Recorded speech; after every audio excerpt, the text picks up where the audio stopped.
Welcome to Markets Radar. This is Jeremy Quintanilla, and this is a show all about markets, crypto, bonds, stocks, everything in between. And I give you my take on what it all means. Happy 4th of July. It is America's 250th birthday today. And if you're listening to this on July 4th, the same day that I'm recording it, I hope that you have a blessed day with your family.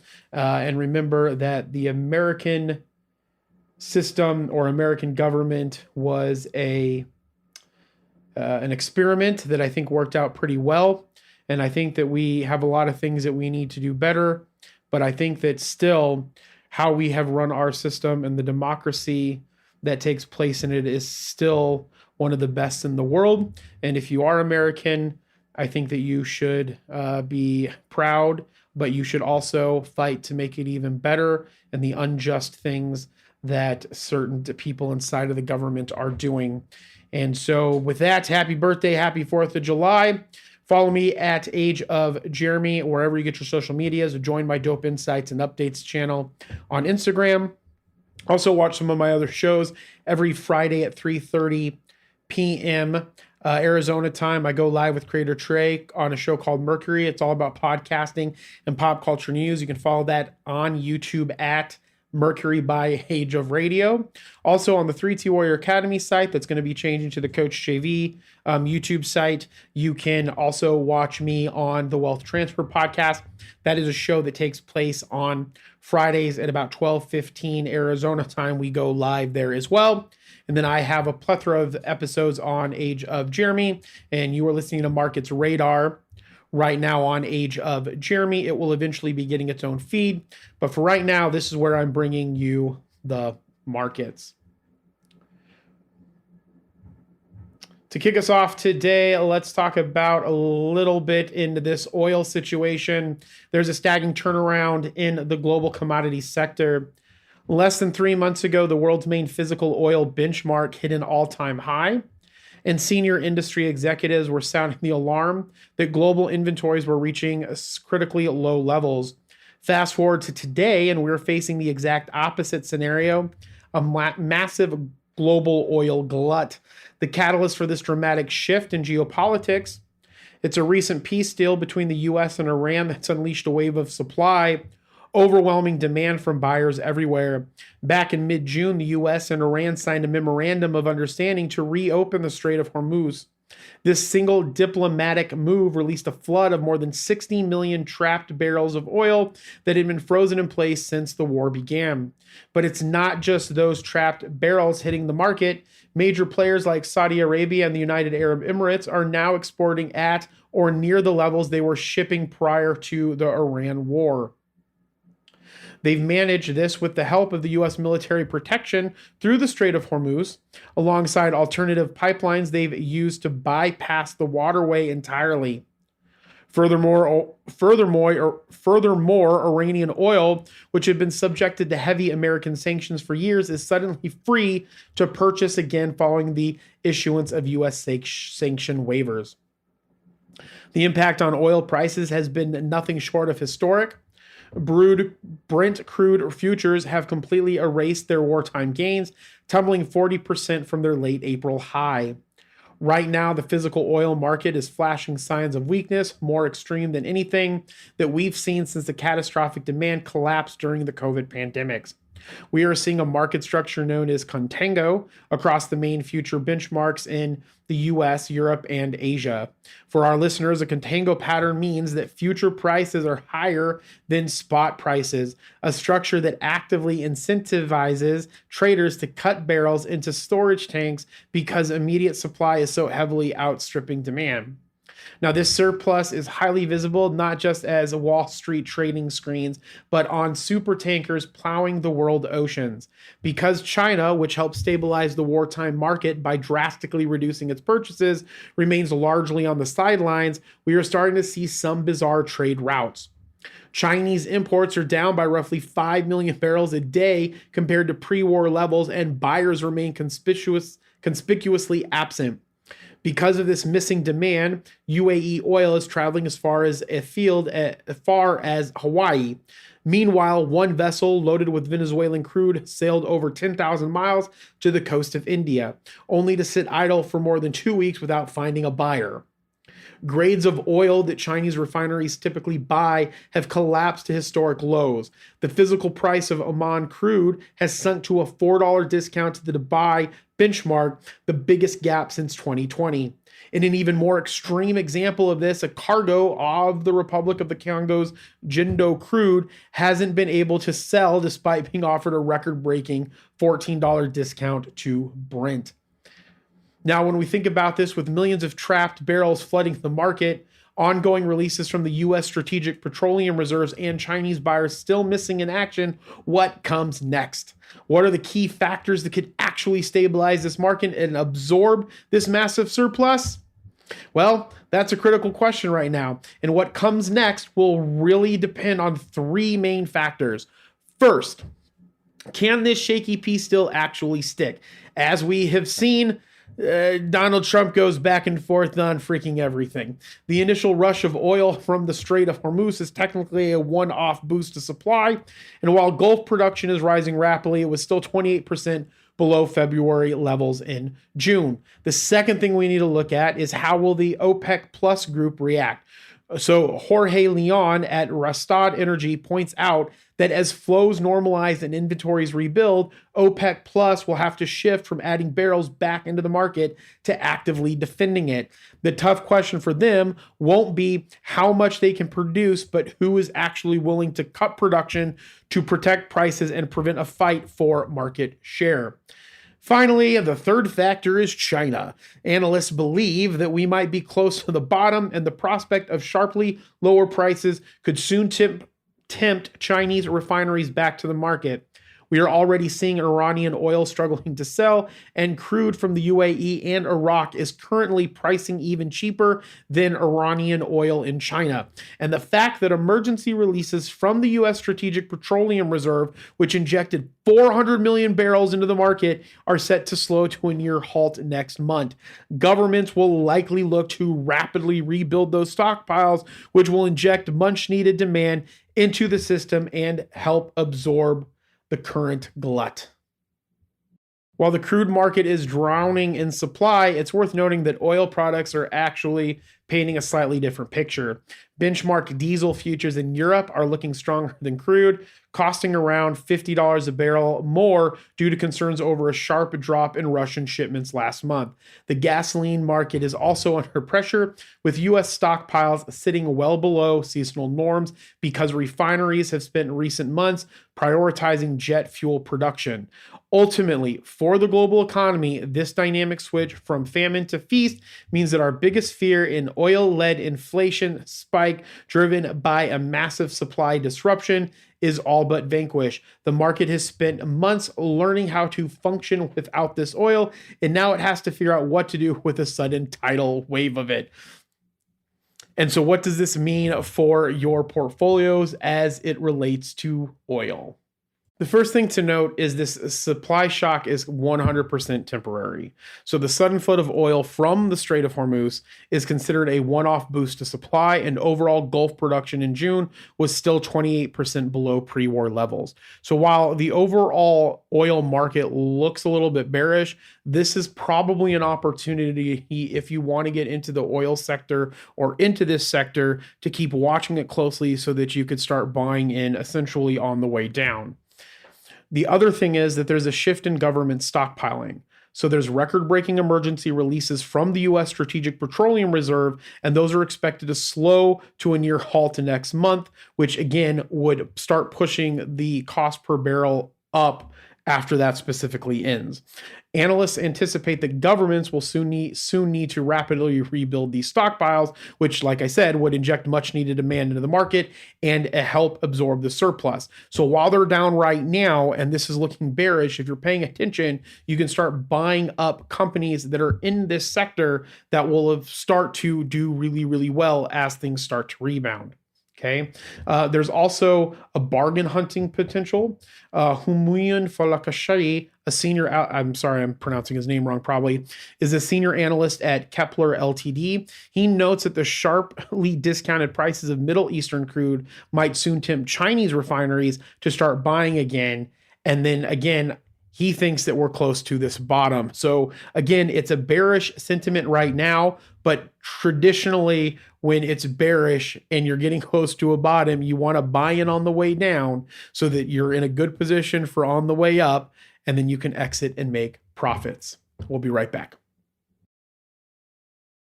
One of the biggest things that we talk about on the New Wealth Transfer podcast and that I've mentioned on this podcast before is the current situation with private credit. There is a growing liquidity squeeze that is sending shockwaves through this specific alternative investment space. The giant sucking sound in private credit funds got significantly louder this second quarter as investors attempted to pull out more of their money, only to find the exit doors heavily guarded. The numbers we are seeing paint a stark picture of a shifting landscape. In the second quarter, investors asked to withdraw a staggering $15.6 billion from widely held private credit funds. This is a noticeable jump from the $13.9 billion they attempted to pull in the previous quarter. But there is a kicker here. Despite this rise in redemption requests, fund managers returned only $5.9 billion to investors in the second quarter. That payout is actually down from $7 billion they agreed to return into the prior period. So they are foregoing paying these investors out because of the situation that the private credit market is in. We are witnessing a harsh awakening among individual investors. They are suddenly realizing that they cannot exit these funds, which are structured as business development companies or what are called BDCs. Now, the realization of illiquidity is prompting even more investors to try and get their cash out while they can. So essentially what happens is you start seeing the people are trying to get their cash out. They can't get their cash out of the private credit market. Other people are seeing this, and then they're going to start trying to go and take out their cash in the private credit market. And that's essentially what we would call kind of like a bank run. Fund managers are battening down the hatches, bracing for a prolonged period of elevated withdrawals. For instance, while giants like Blackstone opted to honor all redemptions during the first quarter, they have reversed course and are now capping withdrawals at just 5% in order to preserve capital for future investor requests. This wave which is essentially, I don't know, I think of that as kind of a Ponzi scheme. This wave is hitting almost everyone in the industry. Redemption requests have jumped for major players like Apollo Global Management, Ares Management, and HPC. Blue Owl, which is widely considered the bellwether of selling private credit funds to individual investors, did see some slight relief. Redemption requests for its biggest BDC fell to 19% of shares, outstanding from 22%, but that still remains higher than any of the firm's largest competitors. There was one notable bright spot in the data: Oaktree Capital Management. Redemption requests for their fund dropped sharply from 8.5% in the first quarter to just 4.5%.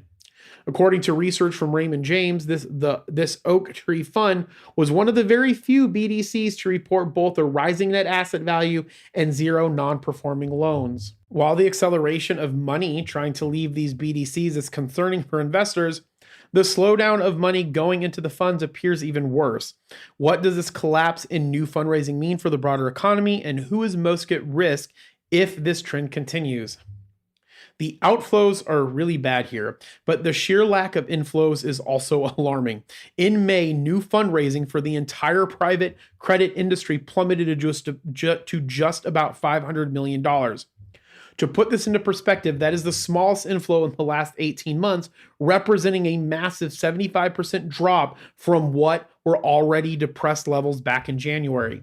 If new sales stay this low, it is going to drag on the broader economy, right? And that's going to affect everyone. Private credit funds primarily invest their money by making loans to companies with low credit ratings. So businesses that traditional banks are often very hesitant to serve.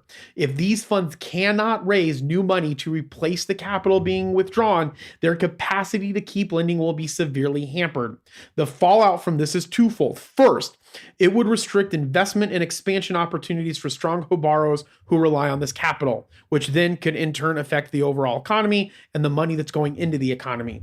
Second, and more dangerously, a lack of funding could trigger default in weaker borrowers who depend on these as lifelines, which is a prime example would be vulnerable tech or software companies that are currently facing the existential threat of being replaced by artificial intelligence, or for the fact they invested in artificial, or for the fact that some of these credits went to artificial intelligence companies that will not make it through as the larger companies take hold of everything. So without access to private credit, those businesses could also go under, and this is how it affects the overall economy. Fund managers depend heavily on fund growth to boost their own stock prices, but the real world impact is going to be felt by the businesses relying on them for survival, and that in turn trickles down. The biggest misconception about trickle down economics is that trickle down economics does not work in the fact that the wealthy trickle down their money to the poor or the middle class. What it really is that their bad mistakes trickle down into the economy and affect the middle and lower class. This massive influx of retail capital and private credit was one of the defining financial trends of the past few years. Now, as the tide goes out and managers ration withdrawals, we are finding out just how sticky this money really is.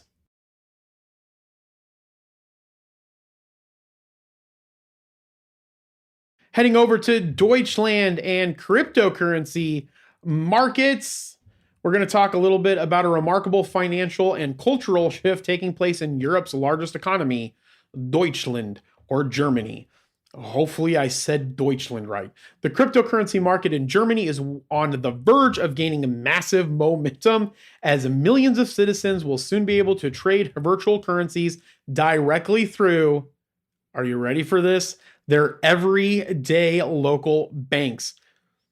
To fully appreciate how big of a deal this is, we have to look at Germany's financial DNA. The mainstreaming of crypto there was never an inevitability. This is a fiscally conservative country famous for its government debt break, a place where more people rent than own homes, and where credit cards were viewed with deep suspicion right up until the pandemic.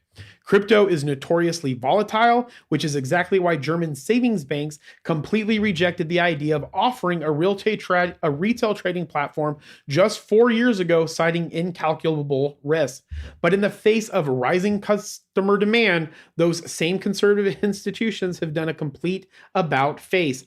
Two giant banking groups, cooperative banks and saving banks, which typically handle the bread and butter financial needs of local households and communities, are rolling out their own retail crypto trading services. Here is how it is taking shape. DZ Bank has developed a platform that is already being utilized by some of the country's nearly 650 cooperative banks, allowing retail clients to trade Bitcoin, Ethereum, Litecoin, and Cardano. Meanwhile, Deca Bank is developing a similar product for Germany's roughly 340 savings banks, which is slated to launch later this year. What makes this rollout so powerful is the element of trust. A recent survey revealed that only a quarter of Germans currently invest in crypto, but crucially, German consumers trust their primary bank more than twice as much as they trust specialized crypto trading platforms.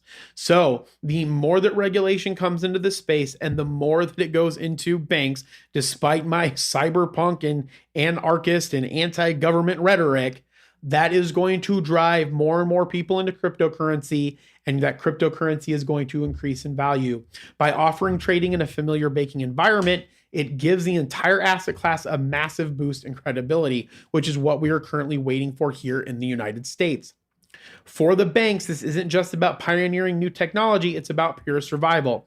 As Ralph Kolbach, the head of cooperative lender Westwald Bank, pointed out, local banks that fail to offer crypto trading risk losing their relevance entirely. I'm going to say that again. He said that local banks that fail to offer crypto trading risk losing their relevance entirely, particularly among young and tech-savvy customers, which it remains to be seen if regional banks will turn a major profit from the trading itself. The service is seen as an essential tool to attract and retain clients. With traditional banks opening the floodgates to millions of everyday retail customers, what is the pushback? What are the broader risks of putting such a famously volatile asset class right next to the family's checking account? Well, the pushback is quite severe, and if you were in the crypto market here in America, you probably know some of this, especially from academic and industry experts. There is a gentleman from the Frankfurt School of Finance and Management, probably one of the most premier finance and management schools in the world. I would have loved to have go that, and hopefully one day my young children, as they gallop across Europe, will find that and make it their home for finance and management. But back to Pierre Georges, who was a professor at the Frankfurt School of Management. He finds the sector's pivot deeply concerning. His primary worry is that the traditional conservative customers of these savings and cooperative banks simply don't fully grasp the risks involved with cryptocurrency. But in my opinion, that's the government and the bank's job to provide that education and for people to take sovereignty over their own wealth and learn about the things that they need to learn about, whatever age they are. Even the banking sector's own representatives are nervous. The savings bank's lobby group, DSGV, has explicitly warned that crypto is intended strictly for self-directed investors, labeling it as a highly speculative form of investment with the risk of total loss, which is something they should do anyways, because that's true. Despite these warnings, bank executives are pushing forward, as they should, driven in part by a fear of missing out.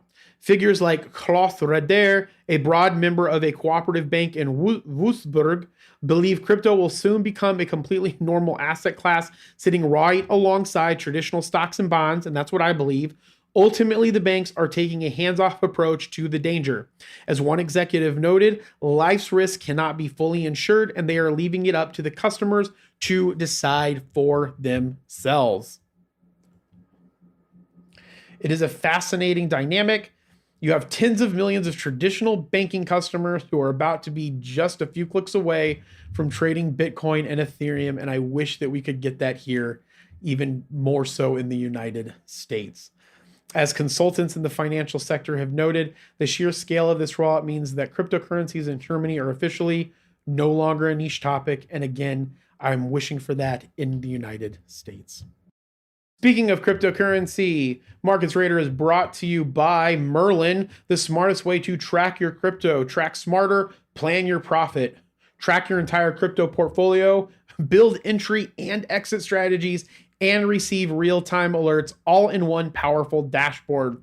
You can head on over to merlincrypto.com. You can sign up now and get 30 days for free. And also, Merlin has 4.5 out of 5 stars on Trustpilot across all of the people that have left reviews on Trustpilot. The first thing that makes Merlin so amazing is you get all of your crypto in one beautiful place. So you know exactly where you stand in real time. You have performance at a glance. You have allocation and distribution. But not only that, if you have our pro package, you have technical indicators, you have advanced charting. And yes, I did say our app because I am one of the founders and owners of Merlin. So planning your profit is extremely important. You can set target prices per asset. You can get real-time alerts to know when you can exit, and you can get some basic tax estimates. Not only can you exit, but we also now have the ability for you to create entry targets. There is also our advanced entry and exit strategy builder. You can map out when to buy and when to sell with tools that take the guesswork out of it. So in 2 clicks, you can click a high and a low, and you can get metrics on when to actually sell your money on the way up, or you could click a low point and a high point, and you can get analytics and points to know when to buy on the way down. Merlin is putting the power back in the hands of the retail investor. So again, head on over to merlincrypto.com. It is a crypto tracking app that allows you to aggregate all of your wallets and exchanges. We don't house your keys. We are a viewer, and we are a way for you to set exit and entry targets. So check out merlincrypto.com. Get 30 days for free today. To close this off, we're going back over to New York City, specifically New York Harbor. There's a massive and heavily financed spectacle It's currently unfolding right now. So if you hear this, I don't know, go to the New York Harbor or look on TV maybe. There's a spectacle about the 250th anniversary of our amazing country, the United States of America. New York City is hosting an extraordinary parade of historic military and traditional sailing vessels, which it makes me sad that I'm not there because I love sailing vessels. This isn't just a maritime event, it's a major logistical and financial backed endeavor that has drawn the support of some of the most recognizable names in finance. The nonprofit organization behind this event, Sail Forth 250, was founded in 2020 and has successfully secured millions of dollars through public grants, sponsorships, and private donations. And notably, the event's backers include major Wall Street figures like Henry R. Kravis and Howard Cox, as well as hedge fund billionaire Ken Griffith, who, I don't know, go to Florida, man. Their investment has certainly delivered on scale. More than 40 tall ships representing over 20 different nations, including Monaco, India, and Uruguay, have descended upon the city. On Saturday, the largest of these ships paraded up the Hudson River, making their way from the Verrazano Narrows Bridge all the way to George Washington Bridge. These traditional vessels are truly massive, distinguished by their extensive rigging and towering masts. Some measures over 300 feet in length and stand an impression 20 feet tall. And if you go over to my Dope Insights and Updates broadcast channel, I'm going to post some of these amazing pictures.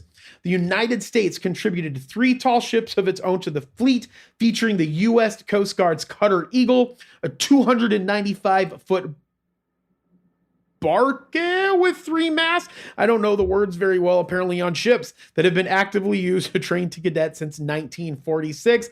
The tall ships were accompanied by modern warships and military aircraft as part of an international naval and aerial review, which was attended by Vice President J.D. Vance aboard the USS Kearsarge.